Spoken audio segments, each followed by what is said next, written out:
はいどうも、DAO ギターチャンネルの山本です。今日はですね、メルダプロダクションの M マルチアナライザーを紹介したいと思います。そもそもアナライザーとは何ぞやというところなんですけれども、アナライザーとはですね、各楽器のですね、音の鳴ってる、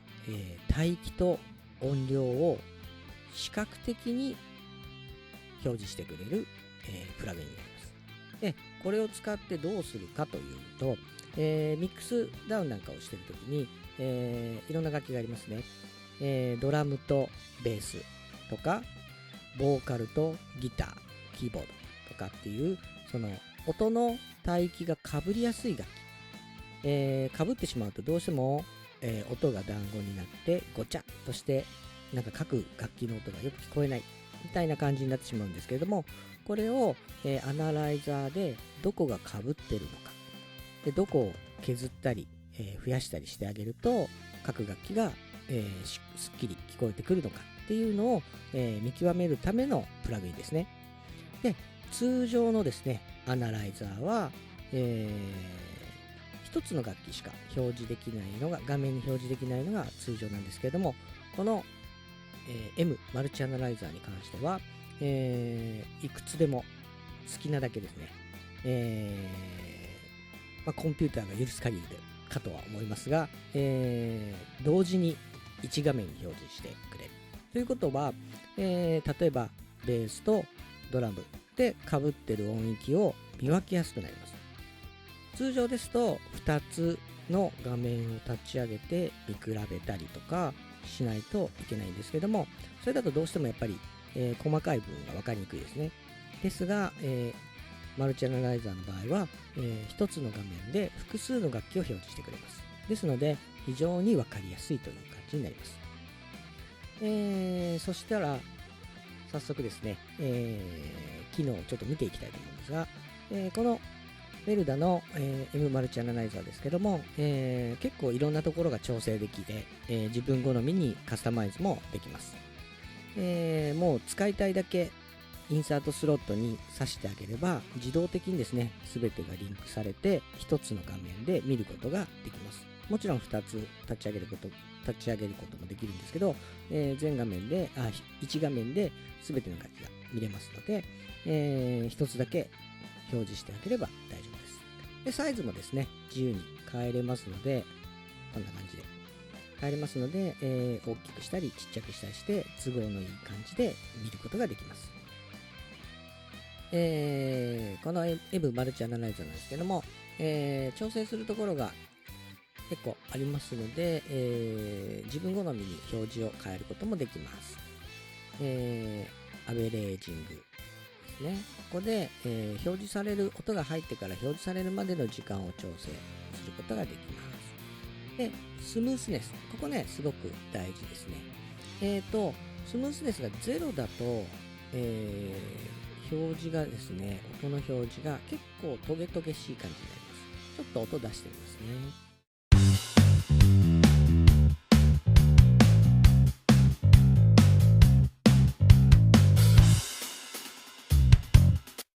はい、こんな感じですね。そうするとちょっと見にくいですよね。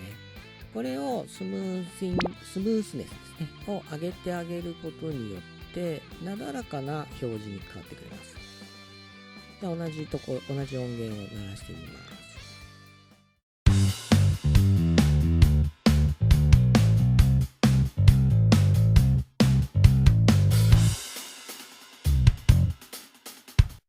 はい、だいぶ見やすいですね。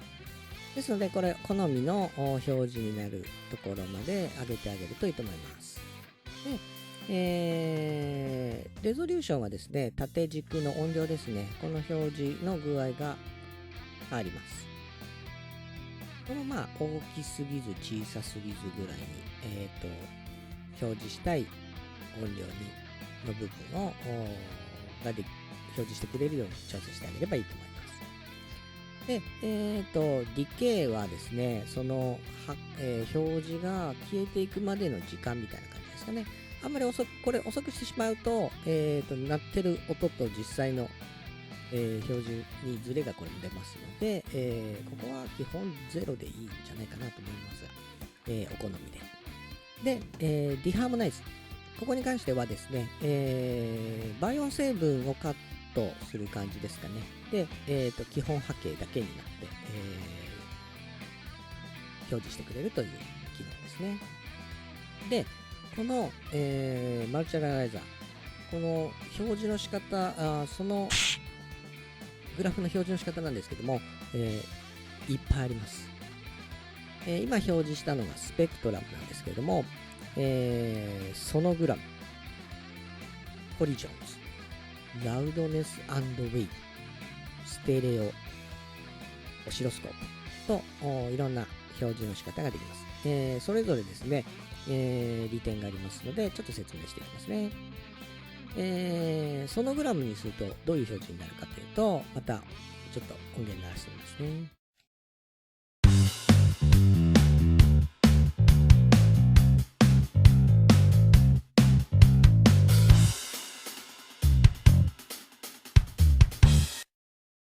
はい、こんな感じになります。これはですね、周波数を色で表示してですね、ぶつかっているところが色が混ざるっていうところですね。ただまあ、これが見やすいかどうかは人によると思います。はい。で、コリジョンズ。これがですね、結構便利じゃないかなと思いますが、コリジョンズで、じゃあ、同じ音源出してみますね。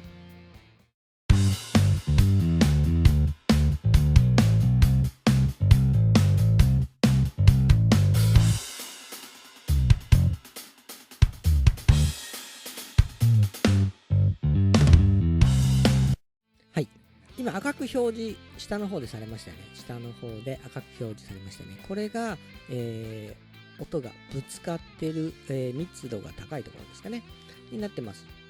ですので、これを、EQ なんかで削ってあげたりすると、聞こえやすくなるんじゃないかなと思います。で、ラウドネス&ウェーブ。まあ、ウェーブですので、波形ですね。波形と音量が表示されるような感じになります。これもじゃあ出してみましょう。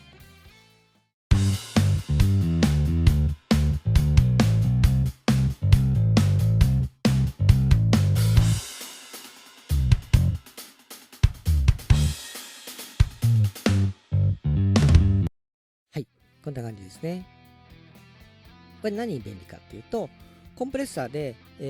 どの辺の音量をどこを、潰していくかというような時がですね、に便利だと思います。で、どのくらい、どの楽器が音量が出ているっていう感じも見やすいと思います。で、次、ステレオ。まあ、ステレオ、これは、どの辺で音が鳴ってますよというのを表示してくれます。これがですね、まあ、今、ドラムとベースですと、真ん中にベースが鳴ってて、で、ドラムはちょっとパーツによって少しだけ広がりがある感じですね。で、まあ、大きく広げるのに、じゃあ、ストリングスも一緒に鳴らしてみましょう。じゃあ、ステレオイメージですね。出してみます。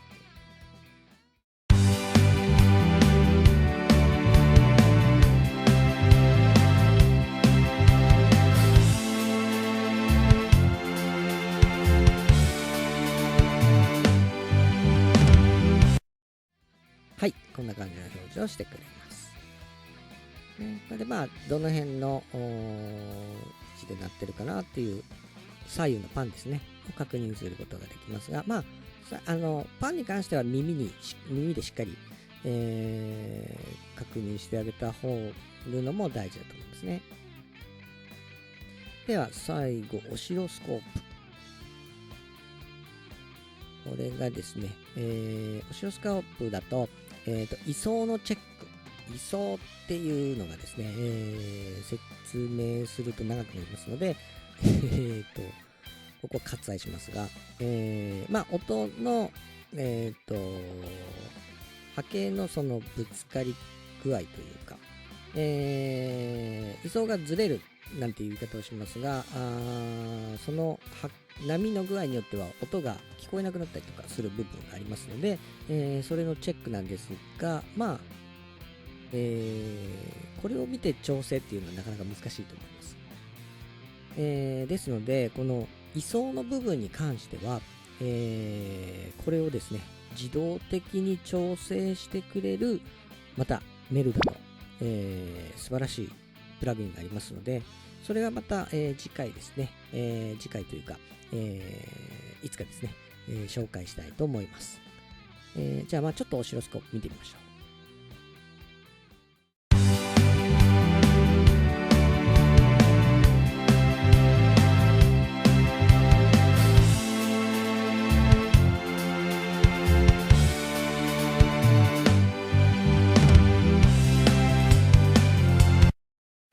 こんな感じですね。なかなかこれを見ながら調整っていうわけにはいかないとは思うんですが、一番使うのは、おそらくスペクトラムだと思います。で、これに関してはかなり細かい調整ができますので、自分好みに調整してあげるということですね。で、ドラムとベースだったり、例えば、ピアノとストリングスを鳴らしてみましょうか。ピアノとストリングスを鳴らしてかぶり具合を見てあげる。ではちょっと出しますね。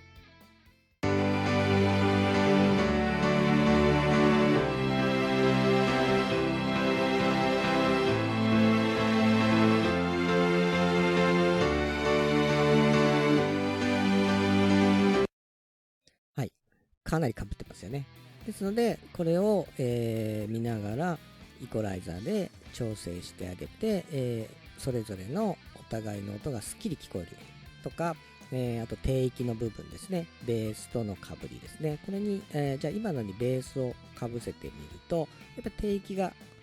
結構かぶってくると思いますので、ちょっと聞いてみてください。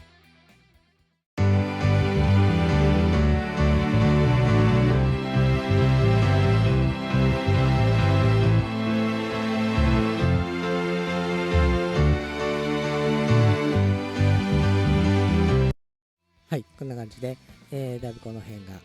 なんかごちゃごちゃしてくる感じだと思いますが、これをですね、EQ を使って、削ったりするんですが、その EQ もまたおすすめの EQ があったりします。これはですね、この作業の続きということで次回の動画で、紹介したいと思うんですが、とにかく音のあれですね、鳴ってる帯域と音量を見るための、プラグインがアナライザーなんですが、通常のプラグインとは違って、マルチアナライザーに関してはものすごく便利に同時に見ることができると。で、この、M マルチアナライザーなんですが、実はセールで買ったりするとすごく安いです。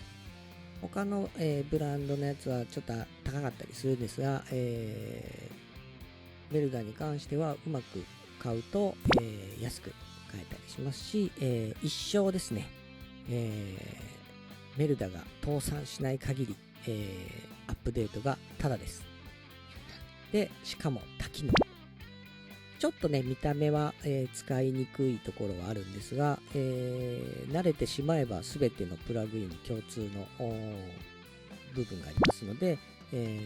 だんだん使いやすくなるかとは思います。それではですね、ちょっと用意した楽曲をですね、全体で一度鳴らしてみましょうか。今、アナライザーが1、2、3、4、5、6個、ベースとドラム、ギター、ストリングスでプラスが、2種類の楽器が鳴ってるんですが、それとピアノですね。今6つのバスに、マルチアナライザーを突っ込んでます。で、これが同時にここに表示されるという感じになりますので、ちょっと見てみてください。では、いきます。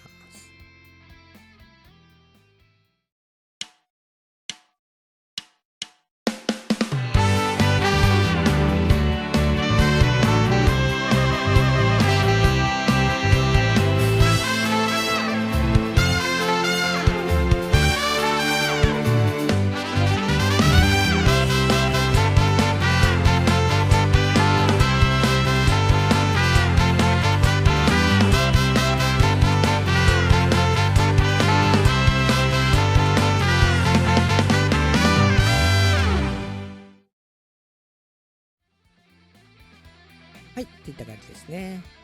これ、まだ全然 EQ 処理もしてませんので、これをですね、次回の動画で EQ を使って処理をしたいと思います。ぜひ楽しみにしてみてください。では最後まで、ご視聴ありがとうございました。